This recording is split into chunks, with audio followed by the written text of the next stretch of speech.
Every government promises its money is sound. Every central bank swears it will protect your savings. Every politician pledges economic stability. And yet, for the first time in human history, millions of people are abandoning these promises entirely. They're not fleeing to another country's currency or hiding gold in their backyard. They're embracing something that has never existed before. A currency that belongs to no state, answers to no king, and operates beyond the reach of any government. Bitcoin isn't just digital money. It's the first truly stateless currency ever created. And in a world where laws change overnight, borders shift with political winds, and governments collapse under the weight of their own promises, that might be exactly what we need. The question isn't whether Bitcoin will succeed or fail. The question is whether we're witnessing the birth of money that finally matches the reality of our lawless world. Because when you strip away the headlines, the hype, and the confusion, Bitcoin represents something far more profound than a new technology. It represents the possibility of economic sovereignty in an age when traditional sovereignty is crumbling everywhere you look. This isn't just about cryptocurrency. This is about the future of money itself. And by the end of this journey, you'll understand why millions of people have decided that the safest place for their wealth isn't in banks, bonds, or government promises, but in a system that no single power can control, manipulate, or destroy. To understand why Bitcoin matters, you have to understand what money actually is. Most people think money is just currency, those bills in your wallet or numbers in your bank account. But money is something deeper. Money is a technology, a tool for storing and transferring value across time and space. And like all technologies, it evolves. From seashells to gold coins, from paper notes to digital transactions, money has always adapted to serve the needs of the societies that use it. But here's the problem. Every form of money we've ever known has been controlled by someone. Kings stamped their faces on coins. Governments printed paper backed by their promises.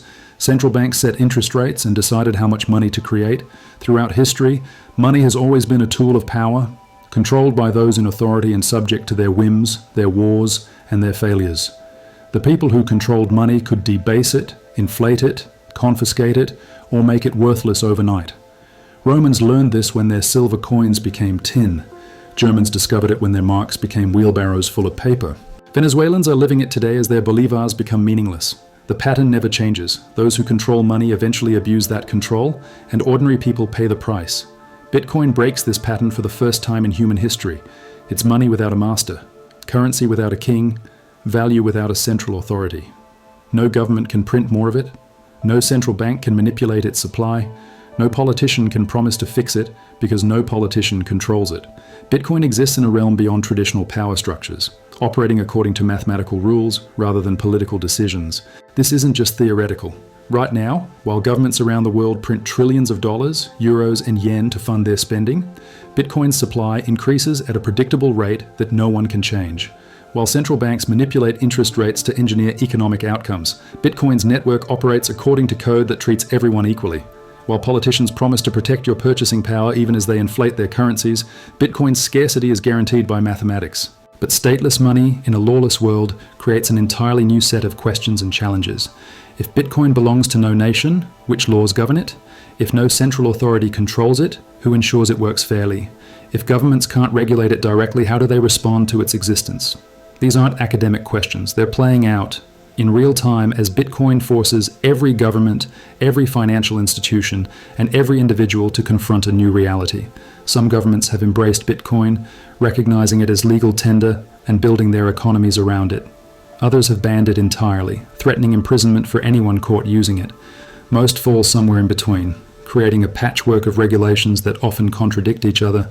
What's legal in one country is criminal in another. What's encouraged in one jurisdiction is forbidden across the border. This creates a fascinating paradox. Bitcoin operates globally, instantly, and permissionlessly. But the world it operates in is still divided by borders, laws, and competing authorities. You can send Bitcoin from New York to Tokyo in minutes, but the legal implications of that transaction might be completely different in each location. The technology is borderless, but the legal framework surrounding it is fragmented. This tension between stateless money and state-based law enforcement creates opportunities and risks that didn't exist before. For individuals living under authoritarian regimes, Bitcoin offers a way to preserve wealth and conduct transactions beyond government control.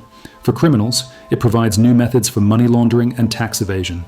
For ordinary people, it creates uncertainty about compliance and legal exposure. The implications go far deeper than individual transactions.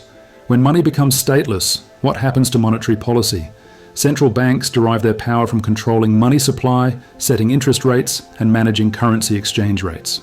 If significant portions of the economy begin operating with Bitcoin, traditional monetary tools become less effective. A central bank can't lower interest rates on Bitcoin or print more of it to stimulate spending. Governments fund themselves through taxation and borrowing, both of which depend on their ability to track and control economic activity. When transactions happen on a global, decentralized network, traditional methods of taxation and financial surveillance become much more difficult, not impossible, but significantly more complex and expensive to enforce. This creates a new dynamic between citizens and states.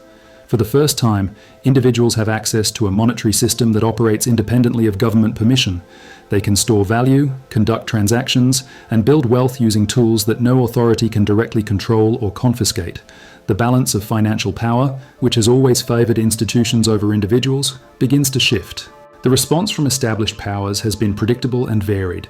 Some embrace the innovation and seek to regulate it within existing frameworks. Others resist it entirely, viewing Bitcoin as a threat to their monetary sovereignty. Many seem confused, unsure whether to treat it as a currency, a commodity, a security, or something entirely new. But regardless of how governments respond, the technology continues to evolve and spread. Bitcoin doesn't require permission to exist or operate. It doesn't need government approval to process transactions or store value. It simply works, according to its own rules, in its own decentralized way. This creates something unprecedented in human history, a monetary system that exists in the spaces between laws, in the gaps between jurisdictions, in the realm where mathematics meets economics, but politics holds no sway. And that realm is growing larger every day. Consider what happens when a government collapses. Traditional currencies become worthless paper, bank accounts freeze, gold becomes difficult to transport or verify, but Bitcoin continues operating exactly as it did before. The network doesn't care about regime change, civil war, or economic collapse. It processes transactions, maintains balances, and enforces its rules regardless of the political chaos surrounding it. This isn't theoretical. We've watched it happen. When Lebanon's banking system imploded and citizens couldn't access their own money, Bitcoin remained available. When Nigeria banned Bitcoin transactions, peer-to-peer trading volumes actually increased. When China expelled Bitcoin miners, the network simply redistributed its computing power to other countries and continued operating without interruption. Each crisis reveals the same truth. Bitcoin thrives in chaos because it was designed for chaos. Traditional financial systems require stability, trust in institutions, and faith in government promises. Bitcoin assumes none of these things exist. It operates on the principle that the only thing you can trust is mathematics, and mathematics doesn't lie, doesn't break promises, and doesn't change the rules when it becomes inconvenient. But this creates a profound challenge for anyone trying to understand Bitcoin's place in the world. How do you regulate something that exists everywhere and nowhere simultaneously? How do you tax transactions that happen on a global network with no central authority? How do you enforce laws against a system that operates according to code rather than legal frameworks? The answer is that you can't, at least not directly. Governments can regulate the on-ramps and off-ramps, the exchanges where Bitcoin meets traditional currency. They can criminalize certain uses or require reporting of large transactions. They can make it difficult or dangerous to convert Bitcoin back to government money, but they cannot stop the Bitcoin network itself from operating. This reality forces governments into an impossible position. They can acknowledge Bitcoin's legitimacy and try to tax and regulate its use, essentially accepting that monetary power now exists beyond their direct control, or they can fight it, driving Bitcoin activity underground but making it more attractive to those who distrust government authority. Either choice represents a fundamental shift in the balance of power between states and individuals. The financial institutions that have dominated global economics for centuries face an even more existential challenge. Banks exist to store money, process payments, and facilitate lending. But Bitcoin allows individuals to be their own bank, storing value in digital wallets they control completely, and transferring money anywhere in the world without intermediaries. Credit card companies profit from processing transactions between buyers and sellers. But Bitcoin transactions happen directly between parties with no middleman to collect fees or approve payments. Investment firms manage portfolios of stocks, bonds, and commodities. But Bitcoin exists as a new asset class that operates independently of traditional markets and regulatory frameworks.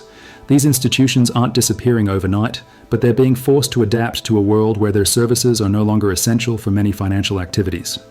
Some have embraced Bitcoin, offering custody services and investment products. Others resist it, warning of its volatility and risks, but none can ignore it. The most fascinating aspect of this transformation is how it redistributes not just economic power, but knowledge itself. Traditional finance requires experts, bankers who understand credit, brokers who navigate markets, advisors who interpret regulations. Bitcoin requires individuals to become their own experts in digital security, private key management, and network effects. This creates new forms of both empowerment and vulnerability. Someone with a Bitcoin wallet has more direct control over their money than any previous generation in human history. They can send value across the globe instantly, store wealth without counterparty risk, and participate in a global economy without permission from any authority. But they also bear complete responsibility for their security, their backup procedures, and their understanding of how the system works. The learning curve is steep, and the consequences of mistakes can be permanent. Lose your private keys, and your Bitcoin is gone forever. Send money to the wrong address, and there's no customer service to call. Fall for a scam, and there's no bank to reverse the transaction. This level of personal responsibility in financial matters is both liberating and terrifying for people accustomed to institutional safety nets. Yet millions are making this choice anyway. They're choosing the risks of self-sovereignty over the risks of institutional dependence. They're betting that learning to manage their own money is safer than trusting others to manage it for them. They're embracing the uncertainty of a new system rather than accepting the certainties of systems they no longer trust. This shift represents more than just a technological upgrade. It represents a fundamental change in how people think about money, power, and trust. For the first time, ordinary individuals can opt out of the monetary system entirely while still participating in the global economy. They can store wealth, conduct business, and build financial independence using tools that exist beyond the reach of any single government or institution. The implications ripple outward in ways we're only beginning to understand. When people can store wealth outside the traditional banking system, bank runs become less devastating but also less visible. When transactions happen on decentralized networks, economic surveillance becomes more difficult, but also more sophisticated. When money becomes programmable, entirely new forms of economic organization become possible.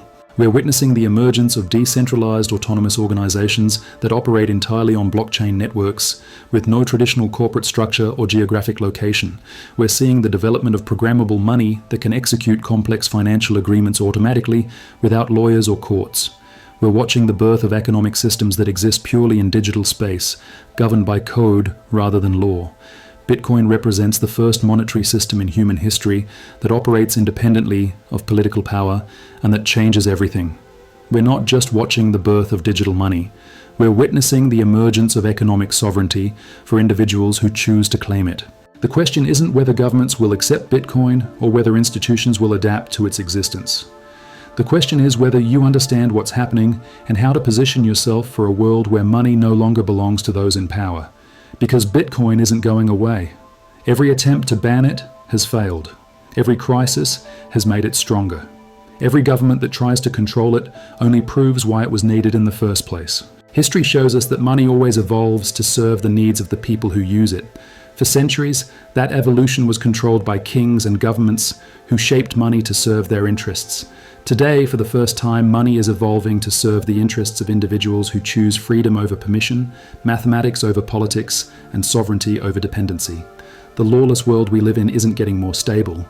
Governments will continue to print money, banks will continue to fail, and currencies will continue to collapse. But now there's an alternative, now there's a choice, and that choice belongs to you. If this gave you a new perspective, hit subscribe. The future of money has arrived, and it doesn't ask permission.